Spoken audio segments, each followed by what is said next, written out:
If you're visiting New York City and love Chinese food, you'll probably find this restaurant on your Google map. Hi, this is Arthur from the Minute Review Show. If you have a minute, I have an opinion. Today I'm trying Dim Sum Palace, the largest Cantonese Chinese food chain restaurant in New York City. They have several locations spread throughout the city. Although it's not my first time trying Dim Sum Palace, I found a location downtown in the financial district. This is a unique opportunity to experience a location far from the ones in Midtown. Today, I'll try several dishes in detail and let you know what they're like.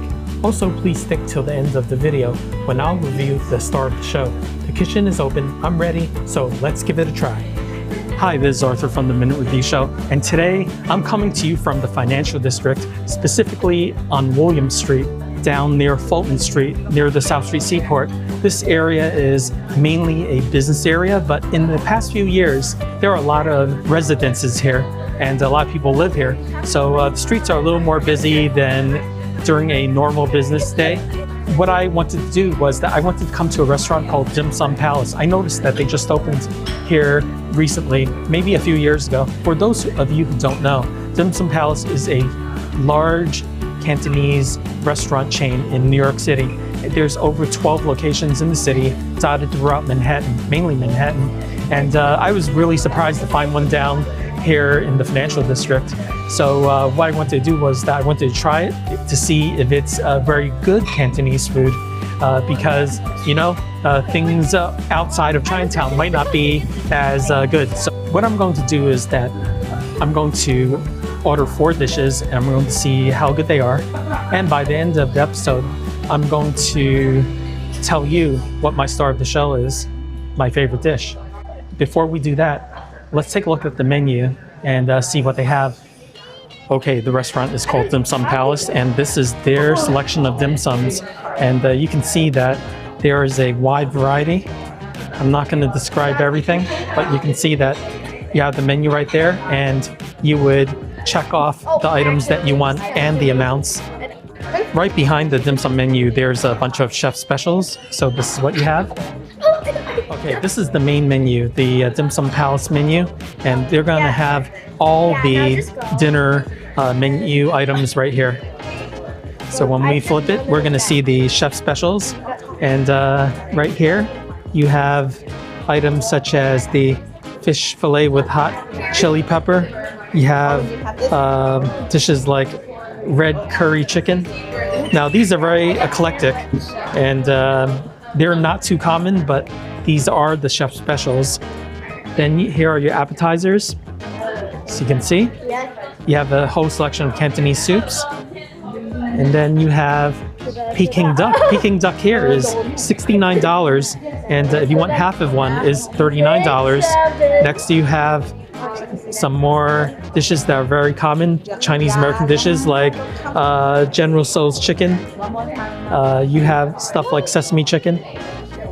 So this is the roast meats. Here's the roast meats combination for about $23, and you can get half a roast duck over here.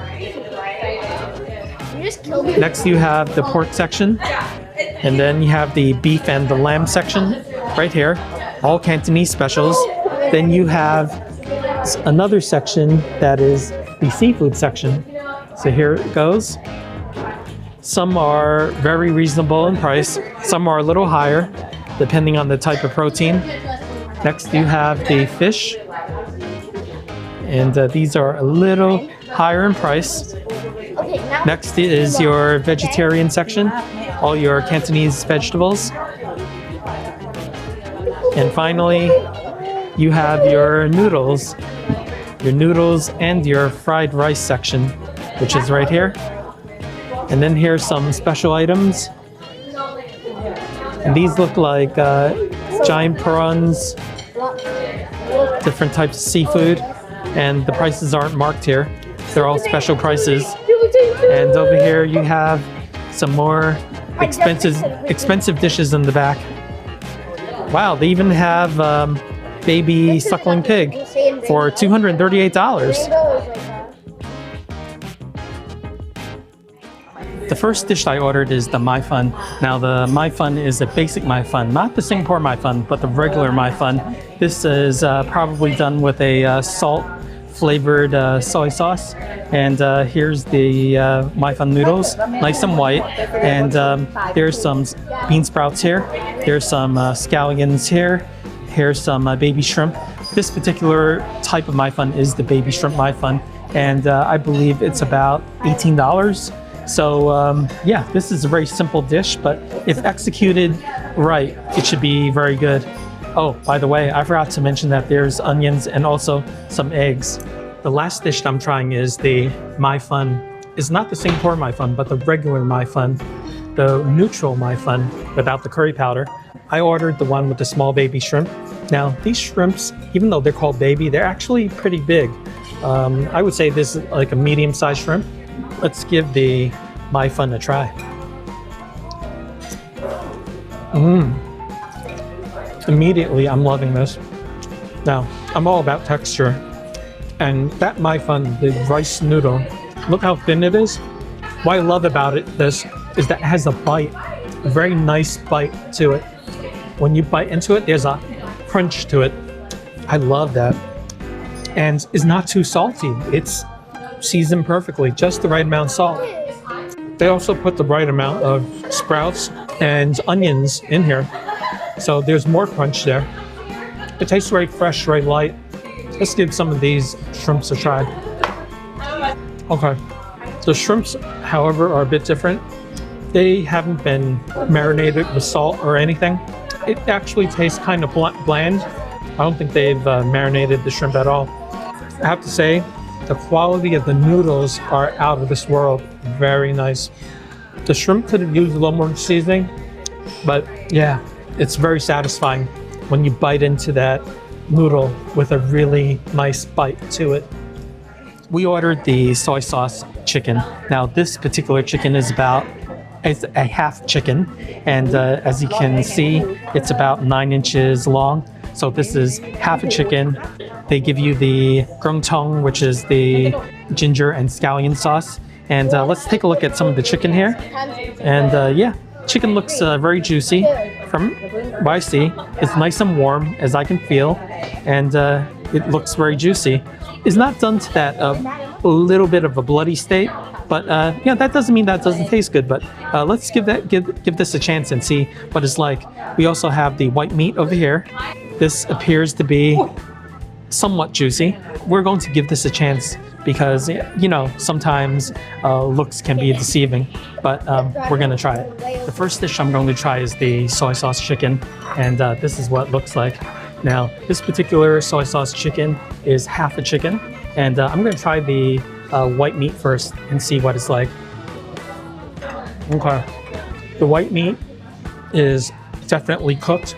It's hard not to fully cook the white meat. It's good. I put some ginger and scallion sauce on this, and yeah, it tastes like the conventional Chinese, Cantonese, the ginger and scallion sauce that you get in Chinatown. So thumbs up for that. Next, I'm going to try the dark meat. Now, this is the dark meat. Here's a leg, and let's try it without any ginger and scallion sauce. Let's see how moist this is. Oh yes, take a look at that. Before I told you that there wasn't any pink in the bone or in the meat, but this is nice and juicy. And on top of that, it's nice and warm. Most of the time when you go to Chinatown, they'll give you the soy sauce chicken that's hanging in the window. Well, this one, for some reason, they were able to keep warm. And the meat is nice and juicy, despite the fact that they probably warmed it up. The flavor is very nice. Now let's have some of that skin. Okay, the skin definitely tastes like a soy sauce chicken. There's a little sweetness to it. It's nice and fatty on the bottom. Not too thick a fat, but it's decent. This is definitely Chinatown level soy sauce chicken. Before I came to Dim Sum Palace, I was thinking about the trend of Chinese restaurants in New York City. I've been finding that a lot of the restaurants in New York's Chinatown, in Manhattan's Chinatown in particular, and also to another extent, the Flushing Chinatown restaurants, there seems to be a lot of chains coming in. What do I mean by that? In Manhattan's Chinatown, I found that there are a lot of restaurants there that have multiple locations outside of Chinatown. such as Maxie's, such as Taiwan Pork Chop House, yeah, things, restaurants like that. Dim Sum Sam, that's another chain. So they seem to be the restaurateurs that have enough money to keep their businesses going, and they're branching out. There's actually, in my opinion, fewer mom and pop type shops that only have one branch. As for Flushing, I found that a lot of the chains that are moving in to Flushing's Chinatown, and to a lesser extent Manhattan's Chinatown, those chains tend to come from China. So you would have hot pot chains, you would have skewer chains, you know, things like that. So it seems to me that both Chinatowns are starting to be more involved with chains. So I don't know if that's a good or bad trend. In any case, I do intend to review some of these restaurants because, yeah, they sometimes are less known. Even though they're chains, they're less known among the public. So I think it might be worth it to present it on this channel. We ordered the salt and pepper pork chops. Now the salt and pepper pork chops is about $20, and let's see how many pieces they give us. They give us 1, 2, 3, 4, 5, 6, 7, 8, 9, maybe 9 or 10 pieces. This is very generous. And from what I see here, it's a nice dark crisp. And I smell a lot of aromatics. I smell a lot of the garlic. And the interesting smell about this is that it actually smells a little sweet, like a little caramelization going on here. So I'm really wondering how they executed this. It smells a little sweet. The color is really right. I do see some garlic here. So I can't wait to give this a try. This actually is very generous, and it smells really good. The next dish I'm going to try is the salt and pepper pork. Now, the salt and pepper pork, they were very generous with that. I saw 9 to 10 pieces of the pork in here. As you can see, there's the garlic, dried garlic on top. And let's give this a try. There was a very interesting aroma to this. And let's see if it's confirmed. Wow. This is very weird. This piece of pork is not particularly fatty, but for some reason, the meat is very tender. I don't know how they did that. The taste is very traditional Cantonese, definitely Chinatown quality. Let's give it another bite and see what it's like. Wow, this is amazing. What's amazing about this dish is that it somehow maintains the tenderness, despite the fact that it's not an overtly fatty cut of pork. I don't know how they did that. It is absolutely delicious, and is not too salty. I mean, it has just enough salt. It's seasoned perfectly. The quality of this pork is excellent. Now, before I made the comment about a sweet smell coming off of this pork, actually, it's not sugary sweet. So I may have made a mistake in what I was smelling, but it was very aromatic and smelled kind of sweet. But when I bite into this, it's definitely not sugar. This is excellent. You should definitely order this when you come here.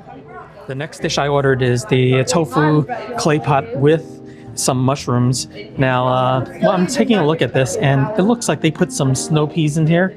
Here's some mushrooms, and these appear to be the fresh shiitake mushrooms. Here's the braising sauce, and here's the tofu. And this particular dish is supposed to be served in a clay pot, which is how it's depicted on the menu, but they put it all into this porcelain dish. So we're gonna give this a try very soon. One other note that I have to give is that these tofus are cut in about 1.5 inch squares. So this looks very generous. This particular dish, I believe, is under $20. The next dish I'm going to try is the clay pot tofu and mushroom dish. Now, this particular dish is considered a vegetarian dish, and it comes in a pool of nice dark brown gravy. So let's give this a try. Here's the mushrooms. I can tell this is a shiitake mushroom. Let's see what it's like. This is amazing. You know why it's amazing? Because the shiitake mushrooms actually have the flavor of dried shiitake mushrooms. So it's a very concentrated flavor. Sometimes you have the fresh shiitake mushrooms. They don't taste like anything. But this actually tastes like the dried shiitake mushrooms, and is delicious. lots of mushroom flavor. Next, I'm going to try the tofu. Now, tofus are cut in 1-inch cubes, so let's try this. Okay, the tofu is the puffy tofu.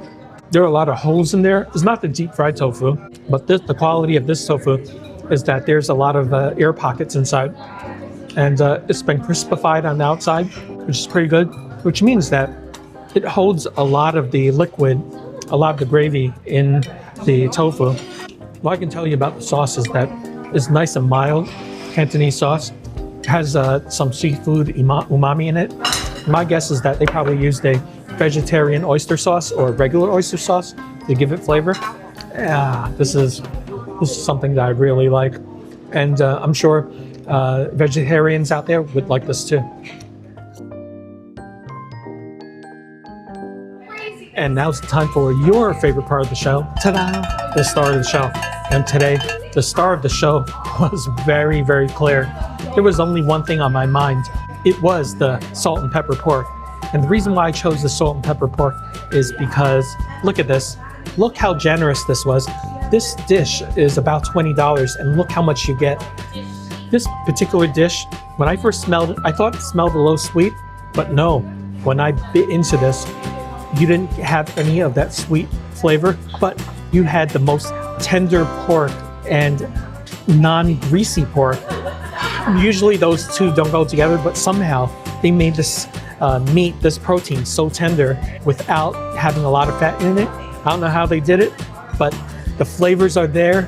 These are definitely Chinatown type flavors. If you come here, you can't go wrong with ordering this. It's inexpensive and they're very generous with the portions. Go get this. What a meal. Now, I am so happy today. We're in the financial district and I found great Cantonese Chinese food. This particular restaurant, once again, is a chain throughout New York City. There are 12 branches. I've actually been to 2 other branches. And the amazing thing about Dim Sum Palace is that even though they're outside of Chinatown, there's actually one location in Manhattan's Chinatown, but even though the vast majority of their restaurants are outside of Chinatown, they maintain that quality. The quality of good Cantonese food is not always guaranteed because once you move out of Chinatown, you might get a lot of American Chinese influences into the food. Over here, they stick with real Cantonese food. It's excellent. I really enjoyed coming here. I really enjoyed this visit. The seats are super comfortable here. You don't feel super crowded in this restaurant. To be honest, this is a restaurant that I would definitely come back to. And the reason why is because they are definitely the genuine thing.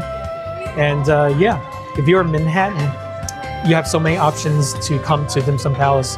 This particular Dim Sum Palace in the financial district is one of your options. Thanks for watching the Minute Review Show.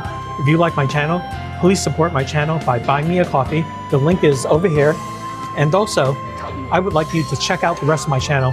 I have many restaurants on my channel, and they're grouped by location. Some by Manhattan, some by Queens, and other locations. There are also foods that are grouped by the type of Chinese food. So you got to check that out. Thanks again for watching my channel, and until the next video, I will see you very soon. The final check before tip is $89.06.